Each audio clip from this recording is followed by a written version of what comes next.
बिस्मिल्लाहिर्रहमानिर्रहीम। अस्सलामु अलैकुम वरहमतुल्लाहि वबरकातुहू। व्यूअर्स, इस लेक्चर में हम ये देखेंगे कि नॉर्म स्पेस में कन्वर्जेंट सीक्वेंस की लिमिट यूनिक होती है। यानी नॉर्म स्पेस में अगर कोई सीक्वेंस कन्वर्जेंट है तो वो उसकी लिमिट यूनिक होगी, उसकी एक से ज़्यादा लिमिट्स नहीं होंगी। इस सिलसिले में एक थ्योरम और उसका प्रूफ करेंगे। The limit of a convergent sequence in a norm space is unique. इस थ्योरम का जो प्रूफ है वो हम कंट्राडिक्शन से करेंगे। यानी हम सपोज कर लेंगे कि अगर सीक्वेंस की अगर पॉसिबल है तो सीक्वेंस की टू लिमिट्स हम सपोज कर लेंगे, तो ये कंट्राडिक्शन हो जाएगी और फिर थ्योरम प्रूव हो जाएगा। Let x n be a convergent sequence in a norm space x if possible suppose that x and y be two distinct limits of xn।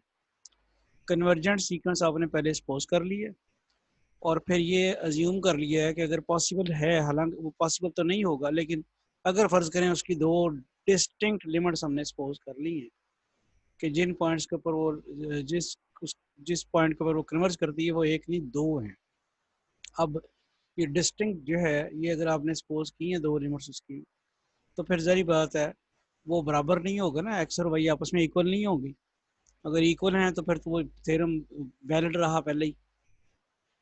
तो हमने सपोज किया कि सीक्वेंस जो है वो दो पॉइंट्स के ऊपर कन्वर्ज कर रही है, दो मुख्तलिफ पॉइंट्स के ऊपर कन्वर्ज कर रही है, एक्स और वाई के ऊपर। अब अगर एक्स और वाई दो मुख्तलिफ हैं तो एक्स माइनस वाई कभी ज़ीरो नहीं होगा, इनका डिफरेंस ज़ीरो नहीं होगा, तो इनका नाम भी ज़ीरो के इक्वल नहीं होगा। और नाम आपको पता ग्रेटर दैन ज़ीरो होगा, वो फिर हमने इसका नाम जो है एक्स माइनस वाई नाम जो है वो एक एप्सिलॉन सपोज कर लिया। और एप्सिलॉन जो है वो ग्रेटर दैन ज़ीरो होगा क्योंकि नाम या ज़ीरो होगा या ज़ीरो से बड़ा होगा। तो x minus y norm zero इसलिए नहीं है कि एक्स माइनस वाई जीरो नहीं है, एक्स माइनस वाई जीरो इसलिए नहीं है कि एक्स वाई के बराबर नहीं है। तो एक्स माइनस वाई अब जीरो नहीं है तो फिर ग्रेटर देन जीरो होगा। वो जो कुछ होगा उसका नाम हमने उसको सपोज कर लिया एप्सिलॉन। अब हम आते हैं कन्वर्जेंस की डेफिनेशन पे। Since x is a limit of x n, so for every epsilon greater than zero there exists a positive integer n1 such that, याद है क्या था वो?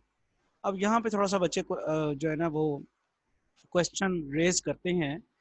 जब हमने कन्वर्जेंस की डेफिनेशन की थी तो वहाँ लिखा था x n minus x norm lesser than epsilon for all n greater equal to n one या एन नॉट। अब मैंने यहाँ पे अचानक तब्दीली कर दी है, मैंने एप्सिलॉन की बजाय एप्सिलॉन बाई टू लिख दिया। तो अब देखना क्या ये जस्टिफाइड है? तो जस्टिफाइड इस तरह है कि अगर आपका एप्सिलॉन ग्रेटर देन जीरो है तो आपका क्या ख्याल है कि epsilon by two greater than zero नहीं होगा? अगर एप्सिलॉन ग्रेटर देन जीरो है, ग्रेटर देन जीरो को हम टू से डिवाइड करें तो वो number still greater than zero ही रहेगा। तो अब सीक्वेंस कन्वर्जेंट है और कन्वर्जेंट की डेफिनेशन के मुताबिक किसी भी पॉजिटिव एप्सिलॉन ग्रेटर देन किसी भी पॉजिटिव जीरो एप्सिलॉन के लिए कोई नेचुरल नंबर मिलना चाहिए। इस एप्सिलॉन ग्रेटर देन जीरो के लिए तो मिलना ही मिलना है। तो आपका क्या ख्याल है कि इसके लिए नहीं मिलेगा? इसके लिए भी मिलेगा, क्योंकि जो ये एप्सिलॉन ग्रेटर देन जीरो है तो एप्सिलॉन बाई टू भी ग्रेटर देन जीरो है। तो जब भी कोई भी नंबर ग्रेटर देन जीरो हमें मिला तो उसके उसके लिए नेचुरल नंबर मिलना चाहिए।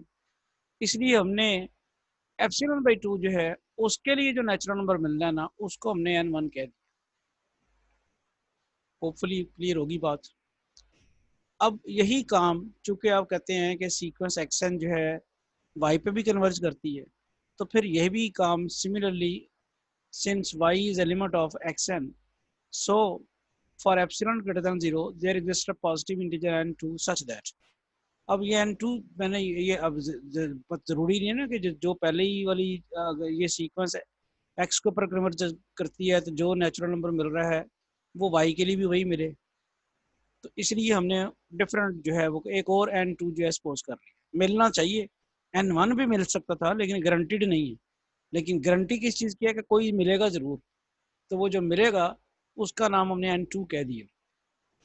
एक्शन, मैं इसको दोबारा बताऊंगा आपको, चूँकि सीक्वेंस जो है एक्स पे कन्वर्ज करती है, तो एप्सिलॉन/2 ग्रेटर देन 0 नंबर है, उसके लिए कोई नेचुरल नंबर मिलना चाहिए, जो जो मिलना चाहिए था उसको n1 कह दिया। अब सीक्वेंस चूँकि वाई के ऊपर भी कन्वर्ज करती है, एप्सिलॉन/2 ग्रेटर देन 0 के लिए कोई नेचुरल नंबर मिलना चाहिए, वो उसका नाम हमने n2 कह दिया। अब एक सिचुएशन ज़रा देखते हैं, यहाँ आपको समझाता हूँ कि मैंने आपको समझाने के लिए n1 फर्ज करें मैंने 10 कर लिया, अगर मैं n1 10 रखता हूँ तो इसका मीनिंग क्या होगा, ये क्या, इसका क्या मतलब हो जाएगा। n1 10 रखने से मेरे पास क्या हो जाएगा, ये मैं n की जगह 10 रखूँगा और यहाँ भी n की जगह यहाँ पे 10 रखूँगा, ठीक है ना। तो आप n1 आपका 10 है ना, यहाँ पे n1 आपका 10 है, तो आप n जब n1 के बराबर हो या उससे बड़ा हो तो यहाँ रखा जा सकता है। ये देखे ना, ये जरा गौर करें, यहाँ पे ये कौन सी, किस कंडीशन, किसके लिए ये वैलिड है, ये चीज, ये सारी की सारी किसके लिए वैलिड है, उस n के लिए वैलिड है जो n ग्रेटर और इक्वल टू n1 है। जैसे ही मैंने n1 10 रखा तो यहाँ n10 आ जाएगा, n11 भी आ सकता है, n10 आ जाएगा, लेकिन n9 के बारे में नहीं गारंटी कि n9 आएगा यहाँ पे। तो गारंटी किसके बारे में है, 10 के बारे में, n1 से बड़ा या उसके बराबर, तो 10 n1 के बराबर है, इसलिए ये गारंटेड है। तो x यहाँ पे आपके पास बन जाता है x10 माइनस एक्स नॉम लेसर देन एप्सिलॉन/2।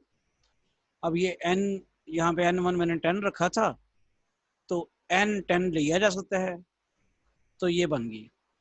इसी तरह n11 भी लिया जा सकता है, और ये सो ऑन चलता जाएगा।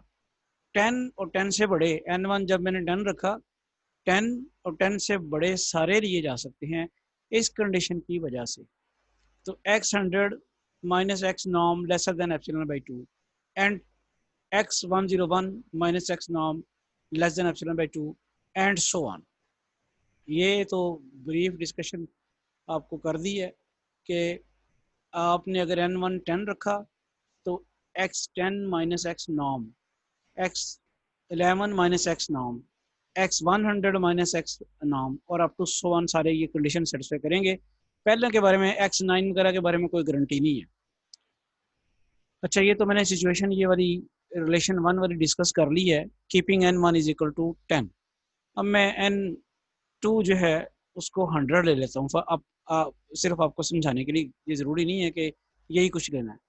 मैंने n2 जो है वो 100 ले लिया। अब n2 अगर 100 लिया तो यहाँ मैं क्या पुट कर सकता हूँ, यहाँ n 100 पुट कर सकता हूँ, क्योंकि n2 100 है, तो 100 और 100 से ऑनवर्ड। तो पहली कंडीशन मेरे पास क्या होगी, x100 माइनस वाई नॉम लेसर देन एप्सिलॉन/2।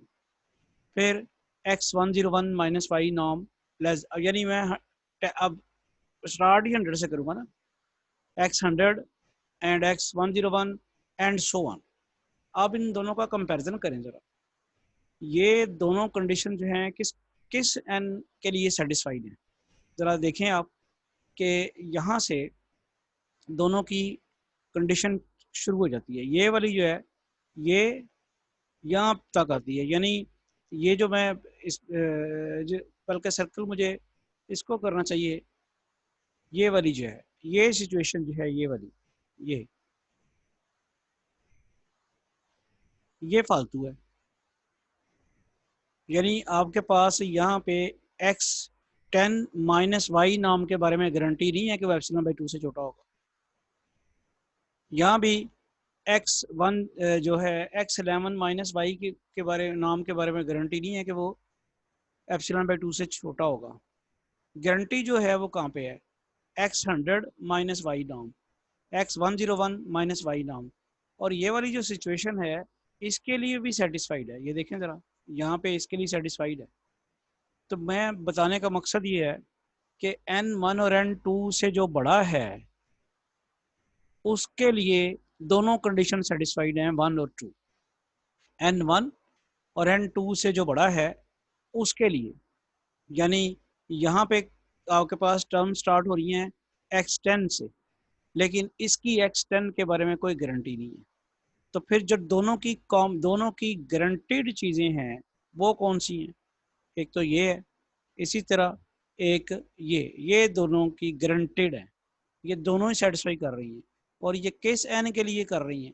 ये 100 के लिए, 100 और 100 से ऑनवर्ड के लिए कर रही हैं। और 100 जो है वो दोनों n1 और n2 में से जो बड़ा है उसके लिए ये कर रही हैं। तो मैं फिर आपको इसको आपको ज़रा दोहरा दूं कि इस n1 और n2 में जो जो n1 और n2 में से जो बड़ा होगा उसके लिए कंडीशन 1 भी सेटिस्फाइड होगी और कंडीशन 2 भी सेटिस्फाइड होगी। n1 और n2 में से जो बड़ा होगा उसके लिए रिलेशन 1 और रिलेशन 2 दोनों सेटिस्फाइड होंगी। यहाँ पे आपने देख लिया 100 जो था वो n1 से बड़ा था, उसके लिए दोनों सेटिस्फाइड हैं। लेकिन n1 जो छोटा है 10 है, उसके लिए दोनों सेटिस्फाइड नहीं है, क्योंकि ये वाला जो पोर्शन है वो वहाँ यहाँ पे नज़र नहीं आ रहा। तो मुख्तसरन कि अगर आपके पास n1 और n2 में से जो बड़ा होगा वो लेंगे तो उसके लिए रिलेशन 1 और रिलेशन 2 जो है दोनों सेटिस्फाइड होंगी। इसी फैक्ट को सामने रखते हुए हम रिज़ल्ट आगे बढ़ाते हैं। और यहाँ तो मैंने n1 और n2 जो है वो सपोज किया था कि n1 10 और n2 जो है वो 100 है, इसलिए आपको आपके सामने केस सामने आ गया। लेकिन अगर n1 का पता ही नहीं है, n2 का पता ही नहीं है, तो फिर इन दोनों में से जो बड़ा है उसको हमें सपोज करना पड़ेगा। और हम सपोज करके कहेंगे कि रिलेशन 1 और रिलेशन 2 जो है वो इसके लिए सेटिस्फाइड है। वो किस तरह करते हैं? वो इस तरह करते हैं कि एन नॉट लेते हैं मैक्सिमम ऑफ n1 और n2।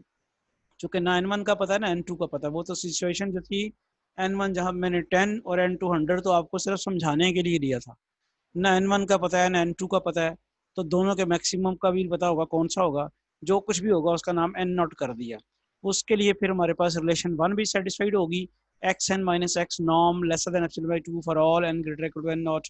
और रिलेशन 2 जो है वो भी सेटिस्फाइड होगी, xn minus y norm lesser than epsilon by 2 for all n greater equal to n not. अब इनको कंबाइन करते हैं, दोनों को सिचुएशन को ऐड करते हैं। X n minus x norm plus y n minus plus x n minus y norm lesser than आ जाएगा epsilon by 2 plus epsilon by 2 for all n greater equal to n not. अब situation भी आपको समझ आ रही होगी, क्योंकि add करना था दोनों को, एप्सिलॉन बन जाना था, इसलिए पहले एप्सिलॉन बाई 2 ही लिया था। ये बन गया आपके पास x minus x n plus x n minus y norm lesser than epsilon. इसकी रीज़न ये है कि x n minus x norm बराबर होता है x माइनस एक्स नॉर्म के, नेगेटिव साइन जो है कॉमन निकल के एब्जॉर्ब हो जाता है। नेक्स्ट स्टेप में देखते हैं हम कि आपके पास ये अगर एक नॉर्म कंसिडर किया जाए जिसमें x minus x n plus x n minus y consider किया हमने, नॉर्म एक नॉर्म। अब और उसमें एक क्वांटिटी हमने ले ली है एक्स माइनस एक्स एन, एक नंबर ये सपोज कर लिया है, या एक एलिमेंट ये है और दूसरा ये है, दोनों के सम का नाम लिया है। अब आपको पता है कि एक नाम के जब दो नाम बनाए जाते हैं तो लेसर और इक्वल आता है। तो हमारे पास आ जाएगा एक्स माइनस एक्स एन नॉम plus x n minus Y नॉम। अच्छा, ये जब आ गया तो ये तो ऊपर पता है कि इन दोनों के सम का, इन दोनों नाम्स के सम जो है वो लेसर देन एप्सिलॉन है under this particular condition for all n greater equal to n not. तो इसलिए फिर इन दोनों का सम जो है लेसर देन एप्सिलॉन आ गया for all n greater equal to n not. Next जो है आप देखते हैं कि लेफ्ट हैंड साइड में ये आप एक्स एन एक्स को काट के, तो जो बचेगा आपके पास क्या बचेगा, एक्स माइनस वाई नॉर्म, और ये बीच में सारा कुछ स्किप कर दिया लेस देन एप्सिलॉन, और आपके पास आ गया एक्स माइनस वाई नॉर्म, चूँकि आपने सपोज किया हुआ था एप्सिलॉन के, तो अब आपने साबित ये कर दिया कि epsilon lesser than epsilon. In other words you have prove that one is lesser than one. तो under no circumstances it can happen, one can never be lesser than 1. So this is a contradiction. Therefore, our assumption that x and y are two limits of the convergent sequence is wrong. Consequently, xn has unique limit.